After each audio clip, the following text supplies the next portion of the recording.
அவர் வந்து coma prince இல்லை வேறு ஏதாவது வைக்காமல் ஸ்லீப்பிங் பிரின்ஸுங்கிறது கொஞ்சம் கேட்குறது கொஞ்சம் ஸ்டைலிஷாக இருக்கே ஒழிய, மற்றபடி வந்து ஒரு பக்கம் பார்த்தா வந்து ஒரு உள்ளுக்குள்ளே இருக்கிற ஒரு ஜீவன் அது வந்து கோமாவில் இருக்குது.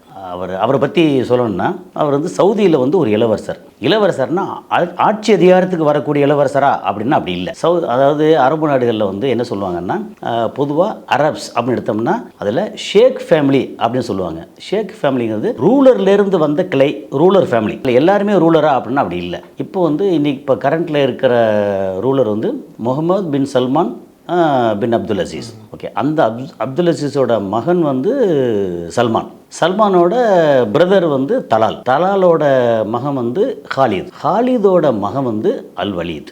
இப்போ இந்த தூங்கும் இளவரசர்னு இப்போ பட்டம் வாங்கியிருக்காரு இல்லையா, அப்போ அவருக்கே தெரியாது அவர் வந்து அல் வலீத் அப்படின்னு பேர். அவர் என்னென்னா அரச குடும்பம், நிறையா வசதி வாய்ப்பு இருக்குது. ஓகே, பெட்ரோல் டாலர் எக்கச்சக்கமாக இருக்குது.